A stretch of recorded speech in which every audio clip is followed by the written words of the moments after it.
I still, to this day, if I get invited out to meet somebody for lunch or coffee, I still have to Google the place, zoom in on the door. Can I get in?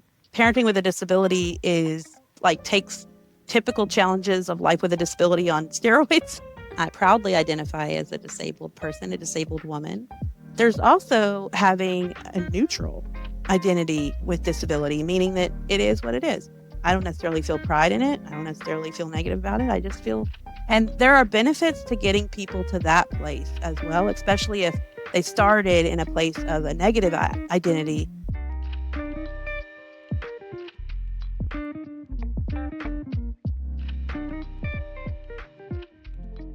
I'm Kara Ayers. I am a disabled Ohioan. I proudly identify as a disabled person, a disabled woman.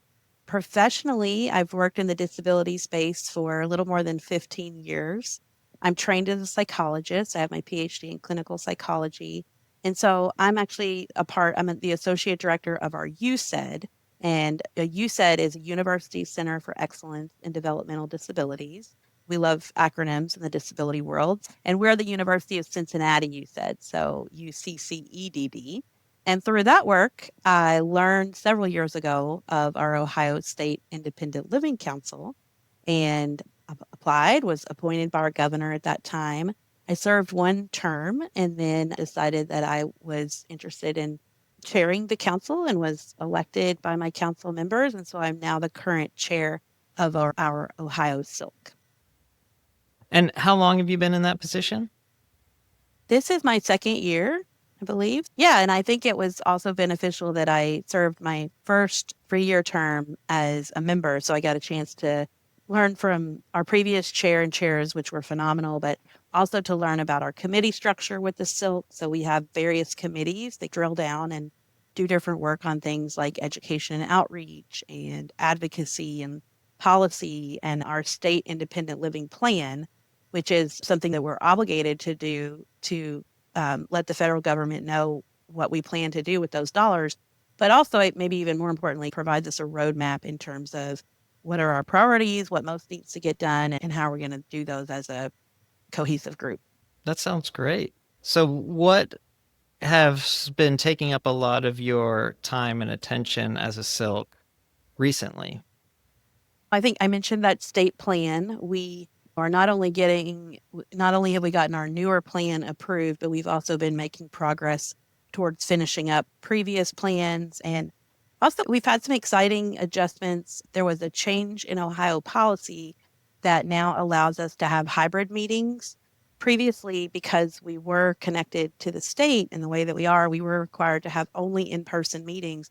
And that also meant that, like, our committees, for example, could also only meet and get work done in person. So since our members are scattered across the state, which is a good thing because we have representation from across our state, it makes it more difficult for some folks, either because of geographic distance or because of disability and transportation limitations. So it's harder for some than others to get to Columbus to take part in those in-person meetings. So what that had previously meant is that we could only make progress as a group during these in-person meetings. Now, through a policy change, we're allowed to have hybrid meetings. And so we've really seen an increase in our momentum because we are allowed to have these virtual or hybrid committee meetings to keep kind of projects going. And then when we do have our quarterly council meetings, we have some people in person, some people in virtual. So I think it just offers a more fair opportunity for everybody to take part. And we've heard from those perspectives that maybe we missed out on sometimes when they weren't able to get to Columbus. I know that's like a how we do business change, but it's really improved the way that we're able to work, the frequency that we're able to exchange ideas, and we've been able to see us really be able to get more done in that way too. Oh, absolutely. And I imagine it allows you to include more people in the process. Exactly, yes. And while nor I'm sure the original policymakers never intentionally aimed to exclude, say, folks who are blind or have visual impairments, the fact that they need to arrange different transportation than many of us do who drive ourselves, the result was that they were excluded in some ways. And so I feel a lot better as chair with our current structure that we're able to work under. And I think our outputs also demonstrate that we've been able to get more done. Well, that's great. As I'm thinking about who might be listening to this, it might be an Ohioan with a disability who doesn't even know what the SILC is, or potentially someone who doesn't have a disability who wants to support the organization. Could you explain for those folks just kind of a broad picture of what the SILC is and does? Sure. I think the first piece of this puzzle to understand is what are Centers for Independent Living, or SILs. And so those are in our communities, with all but the exception of one county, I believe. And actually, that may have even changed or be changing. But all 88 counties, for the sake of our argument, are covered by SILs, so Centers for Independent Living. And what I would encourage people to do is make sure that you know where your local SIL is. Where is the SIL allocated for your county? And I encourage everybody to do that, whether you have a disability or not, so that you can know that resource for other people in your community. And we picture these centers for independent living that are scattered across the state. And so where our SILC comes in is that we are like the hub of the wheel that connects those different centers for independent living. So as the Ohio SILC, we're able to keep a pulse on what issues are impacting Ohioans with disabilities. What do we need to keep track of at a federal level that we know is going to impact Ohioans with disabilities? And what can we share and also learn from these SILs across the state who are really like on the ground doing the work with folks? And, what kind of learnings can we take from that and connect and share across? Because we recognize that the SILs are working so hard and doing so many things that they really can't add to their plate, and they'll collaborate and share out with all the other SILs. So that's where kind of we come in. And also we come in with having some joint goals. So for example, I know that many of us on the council share a passion for empowering youth with disabilities. So we're able to take that common goal and look at how can we propagate that across the state. We want to learn like what are the individual Centers for Independent Living doing for and with young people with disabilities? What else is needed? What gaps do we see? So we can really take those questions that emerge on issues and topics that we have among our goals, and we can figure out what's happening and what needs to happen within the network of SILs across our state. Oh, that's great. Mhm. Yeah, and you touched on this statewide independent living plan, and that's something that all silks are mandated to have. Could you explain a little bit about what that is and what that entails? Yeah, so it's basically our guiding document in terms of what are our goals, and then also what will we be tracking and measuring so we can report our progress on our goals. And how it's completed is really through a collaborative process. There are a number of efforts to try to gather as much stakeholder input as we can. And we think of stakeholders primarily as Ohioans with disabilities, but also we want to hear from service providers and SIL staff and family members of people with disabilities. So the process to gather the information that we use to develop the state plan is there's a survey, because we recognize that some folks are going to want to click on that link and they'll give all their feedback that way. But we also have listening sessions, because we know that other people would rather come to a group discussion with other people and share their ideas that way. And then, of course, we're also gathering information from, again, the folks that are on the ground at these Centers for Independent Living, because we don't want to plot out goals and objectives that aren't feasible and aren't informed by people that are doing this work. So it's definitely a multi-step process. It takes quite a while to do it well, because you need to integrate all of this feedback.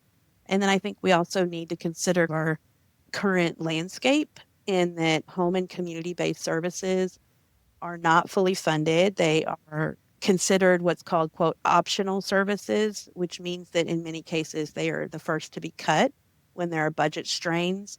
So that is just an example of a priority issue for both Centers for Independent Living and state independent living councils, because it's one of our driving goals is to keep people out of institutions and in their communities living their lives. Yes, absolutely. And when you're working on this setting of goals and helping the SILs achieve those goals and kind of monitoring that progress, Is advocacy work with lawmakers a big part of that for you all? Definitely. Our hope is that we can be a resource to lawmakers. And that means that to be a resource, we have to have relationships where lawmakers want us as a resource. So we have worked hard to establish those relationships, to keep them up. I'm really proud of our recent, it's called the FLAP grant that we were awarded from the Ohio Developmental Disability Council. And that allowed us to plan a group of advocates from Ohio to go to Washington, D.C. together. And we had a morning together where we really trained and heard from some wonderful speakers, updating us on issues, but also teaching us how to best make use of those legislative visits. And then in the afternoon of that day and the next day, there were just a number of, I think we were close to 20 visits on the Hill, where groups of 3 to 4 advocates went in and met with our Ohio representatives and both of our senators. And we're really able to not only tell them about what our different disability organizations represent, including SILC, but also to provide information about how pending or legislation that's being considered would impact people with disabilities. So that's really our call to action, is so much to tell people, vote for this, don't vote for that, fund this, don't fund that. We don't so much get in the trenches of that, which would be more classified as lobbying. We instead take our knowledge and lived experience and we reflect on, here's how this policy that you're considering will impact people with disabilities. And here's how we know that.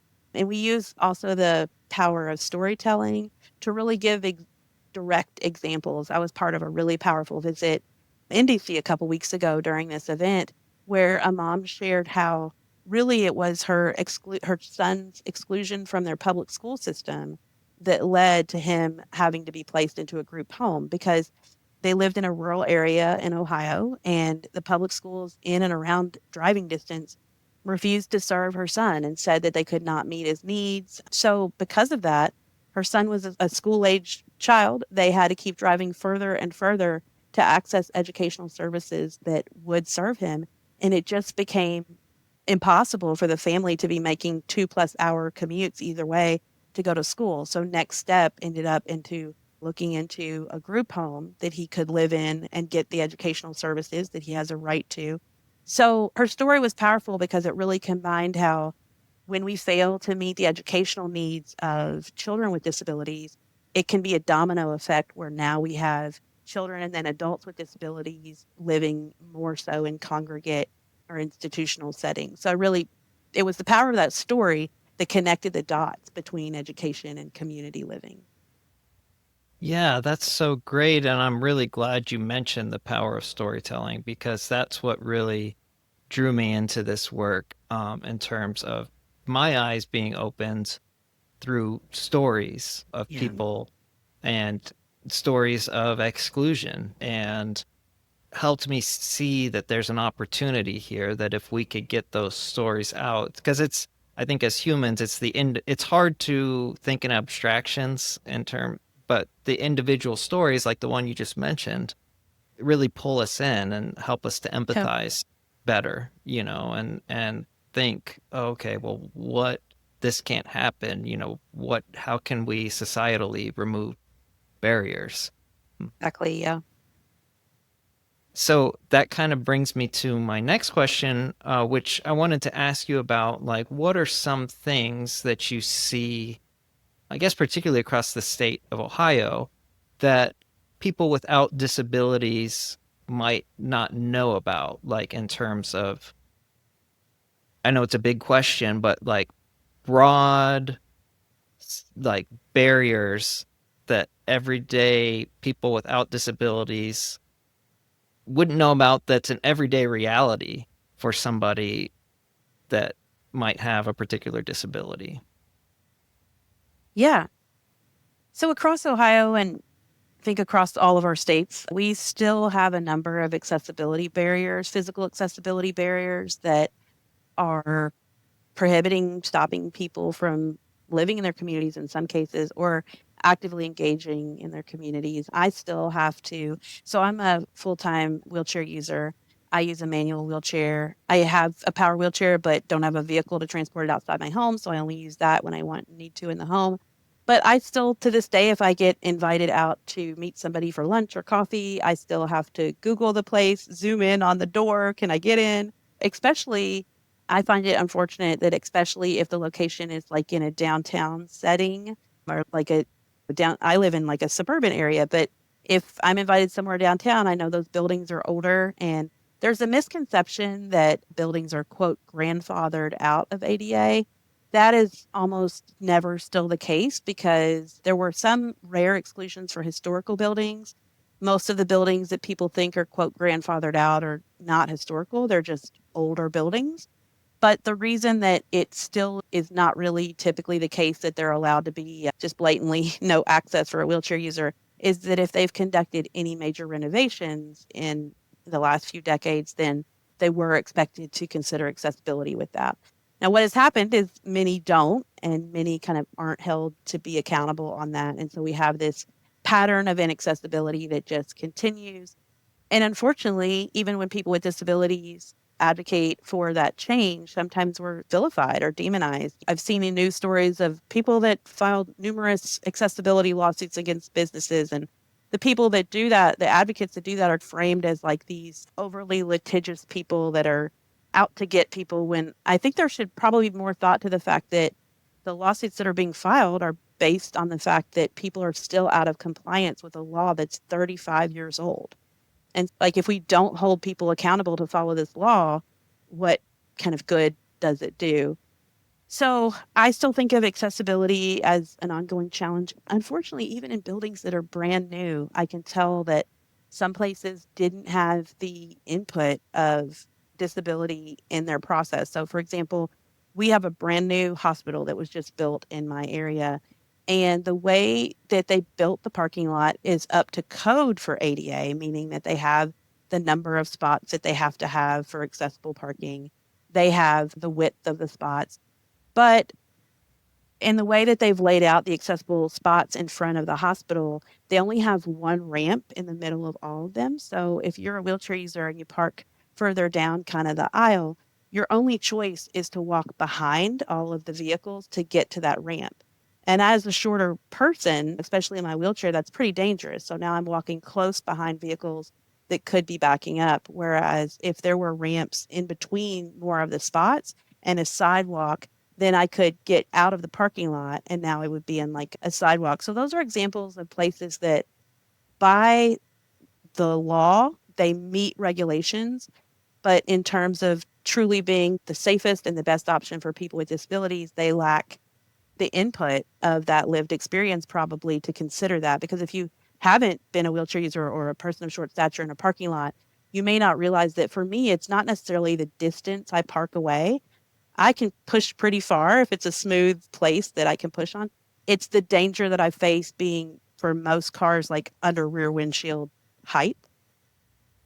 I would share that the other barrier that I think a lot of non-disabled people are maybe less aware of is just that we still have a lot of attitudes that are based in ableism, where people make a lot of assumptions about disability, and that holds us back from everything ranging from employment to parenting with a disability. A lot of my work as a researcher focuses on parenting with a disability.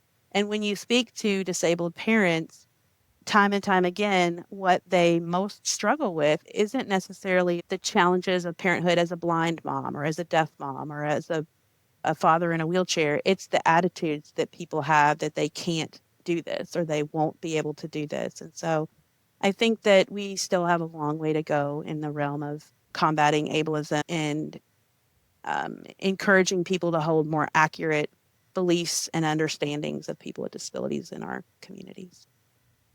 Yeah. Well said.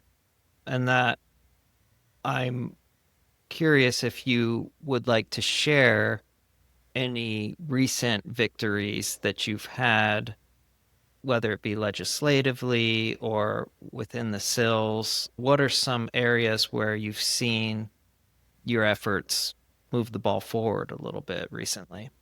Yeah. I really appreciate with our Ohio Silk just our persistence. We are maybe like a dog with a bone in that when we identify an issue, we really stick with that and follow it down the road. And so an issue that comes to mind is a niche, maybe detail oriented, but it made a big difference to the people that it impacted. There was a big change in some funding that SILs were receiving for personal care attendant for a small but a important group of people. And it was a bit of a mystery in terms of, wait a minute, this funding used to be at this level and all of a sudden it's at this level, like why? And the different state agencies that kind of contribute to that pool of funding couldn't give us an answer for months and months because they didn't know either. Our SILC staff and really our director, Jeremy, and staff really kept down this track of finding people who would know, asking questions, holding meetings. And as is often the case in unraveling government mysteries, months later, it was determined that there was like a data set that was some missing data. So it was like an administrative issue. So it wasn't like the most dramatic or exciting of like causes, but once that was identified, it could be rectified. And so really just the SILC being like the liaison of recognizing that this problem was important for people with disabilities, trying to get to the bottom of it, and then eventually being a part of the resolution and like getting back on track. So this was an issue that easily could have fallen through the cracks of like an independent SIL, for example, a Center for Independent Living, definitely through the state agencies who couldn't figure this out like on their own. But I saw that as a victory because it also highlighted that SILC, our Ohio SILC, does a good job of bringing entities together. So when I attend a meeting with SILC, it's different than a lot of other disability meetings that I attend, and that I always know that when I hop on a SILC call, whether it's just the SILC or it's arranged by the SILC, I always know that there's going to be other disabled people on that call. And that seems like something that maybe I could count on because I work in disability issues all day, every day. But it's actually not. There are often meetings that I go to where I am the only voice directly with a disability. And that's not a position that you always want to be the only one of. So I really appreciate that with SILC in that we have a diversity of experiences, but we're very clearly centered around the voices of people with disabilities themselves, adults with disabilities. Yeah, absolutely. And that kind of brings me to my next question, which is about your background and work currently as a researcher, a psychological researcher. Yeah. My wife's a psychologist. Yeah. And so I'm curious to hear how that you touched on parenting with a disability as part of your research or a big part of it. How does that inform can you just share more broadly about your research and then also how that informs your work as an advocate? Sure. Yeah, my research falls into a few different buckets. Some of them are specific. For example, I've explored the process of what it's like for pregnant people with disabilities. And one of the things that has come up is, yes, as a pregnant person with a disability, you need to plan for what kind of labor you're going to deliver you want to have. But also many times, unfortunately, there's stigma associated with this experience. And many times people with disabilities may have been supported by their family or loved ones through other kind of things they pursued in life, like when they told their family, I'm going to go to college and I'm going to move out on my own. And their family members, in many cases, have been very supportive. But when a person announces they're pregnant, they may get different responses. And so they may feel quite isolated in that experience. So that's an example of more specific work I do around the topic of pregnancy and parenting and disability. And that certainly comes into play in our SILC and our SILs because parenting with a disability is like takes typical challenges of life with a disability on steroids. So, for example, like housing, finding accessible and affordable housing is very challenging. Also, it's based on the assumption that you are a person of one or maybe a person of two with a disability, but the housing that's available typically doesn't consider that you may have a family. Same with transportation. Many of the public transportation policies and programs that exist are based on the assumption that you as a person with a disability are going to get on that bus by yourself, not that you're going to bring a baby carrier. And so that's where my work with like research overlaps with policy as well, and policy at like a local level. Okay, let's work with this bus driver or let's work with the bus company and their policy that you can't have baby carriers. That doesn't really work for a person who's blind, who's now a parent. So that's an example of kind of one of my more specific areas of focus.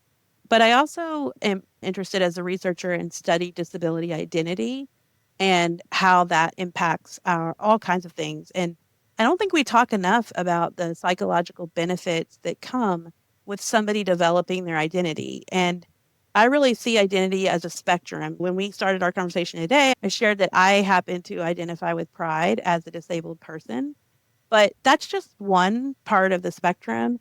On the other end of the spectrum is having a negative identity with disability, which many people do. That's what society really encourages us to do with their messaging. There's also having a neutral identity with disability, meaning that it is what it is. I don't necessarily feel pride in it. I don't necessarily feel negative about it. I just feel, and there are benefits to getting people to that place as well, especially if they started in a place of a negative identity. If we can move them to a neutral place, which I think that my work with the silk and the sills across our state, a lot of that work really in an indirect but powerful way feeds into that, because it's completely understandable why we might have a more negative identity with our disability if everywhere we call for an apartment is inaccessible. We can't get transportation to get out into our community and do things we want to do. We can't find a job. It's easily understandable how people would tie that back to their disability, whereas our sills help people recognize that this is a societal problem and we're in this together to work on it.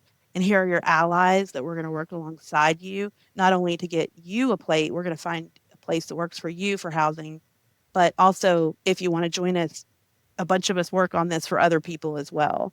So that's where I see my research tying into my advocacy work.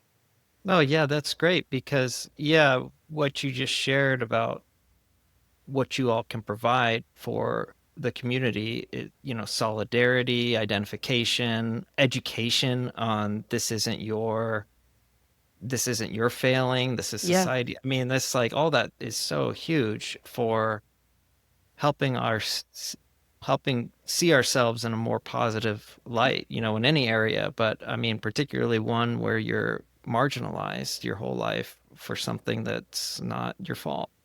exactly. Um, Yeah. I don't know if you care to comment, and we can cut this out if you don't, but on the current federal political moment and what the disability community is facing right now. Yeah. Let me think about how I want to comment on that. And I think there are many ways we could characterize the current kind of political climate, but one that stands out that I think impacts all Americans, but also disproportionately all people with disabilities, is just the uncertainty in so many things. For example, we know that with the bill that was passed this summer called the quote, Big Beautiful Bill, we know that there are a number of implications for Medicaid changes as a part of that bill. We don't yet know exactly how those are going to trickle down to each state because it will come down to state decisions in terms of the direct impact.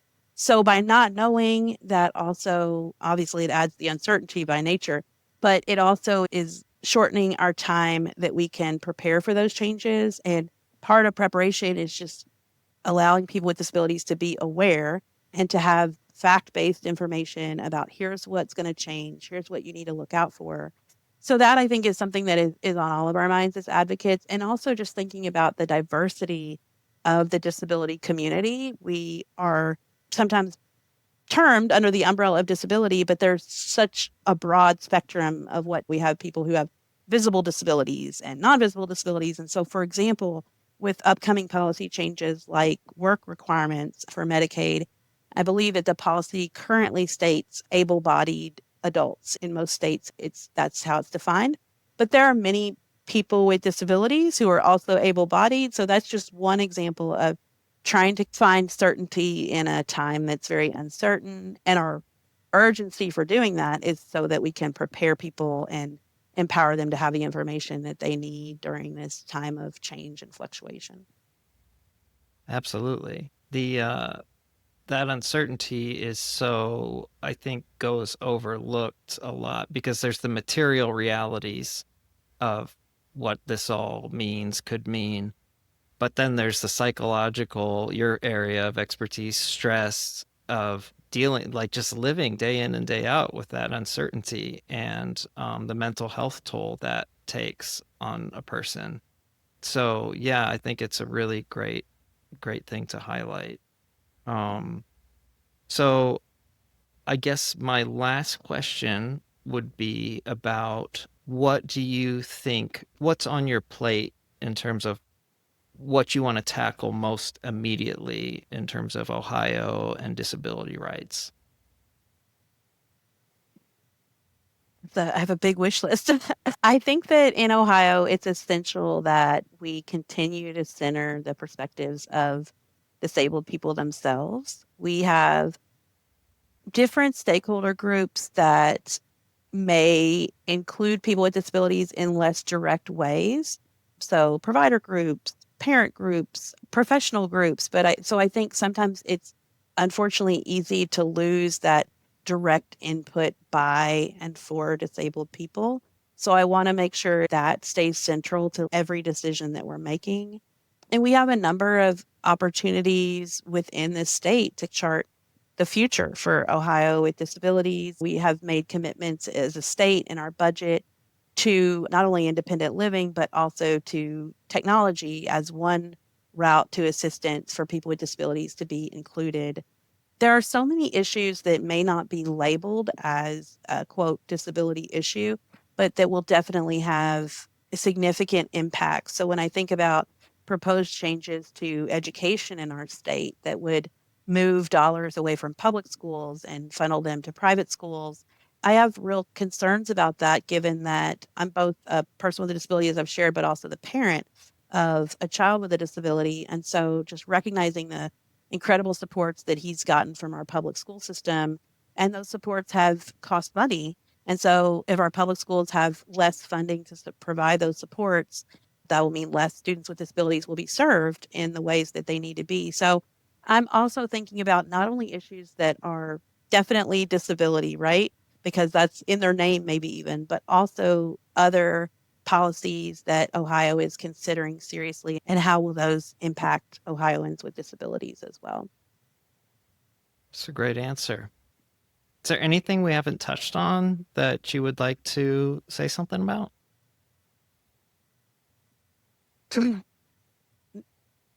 So I want to, and maybe this will fit in or maybe it won't, but I want to share a little bit about, I think one of the fascinating things about SILC structure is that we are like this state group that is able to focus on what is important to Ohioans with disabilities. But also, we have these tie ins with like federal policies. And the Olmstead Supreme Court decision in 1999 said that people with disabilities have a right to live in their community. But it was never, the funding was never tied to that directly. And then we still have this challenge that home and community based services are still considered optional. So we're like stuck in this in between place where we have this Supreme Court decision that supposedly says we have a right to live in our community rather than to be institutionalized, but we don't really have the mechanisms to make that happen. So I think while that's frustrating, I think it brings up two things to mind for me. One is the importance not to regress. Like we haven't even achieved our goal that the Olmstead stated. So we certainly, this is not a time that we can go back. And I'm very worried that unfortunately it feels like that in a lot of ways that we're going back just by looking at numbers of people living in their communities. And so we certainly can't go back. And second, it just makes me think about our opportunity to really try some innovative strategies because we are tasked with this commitment at a state level that we can look at like what's working in our state. And even if it's on a smaller scale, how could we build that up? So that gives me a little bit of hope and in my frustration that we're how many years past Olmstead and that's not a reality yet. It's we consider it an unfulfilled promise. But I do have a little glimmer of hope in that we don't have to look at this problem to tackle for the whole country. We could look at this problem to tackle like where in Ohio we've seen pockets of where this type of support is really working well to keep this individual with a disability where they want to live in their community and not in a nursing home. So two sides of the same coin where I'm like concerned because I certainly don't want to see us go back. We can't afford that because we've never even, fulfilled the promise that we have. And then optimism that we can be creative and look at strategies to keep people in their communities.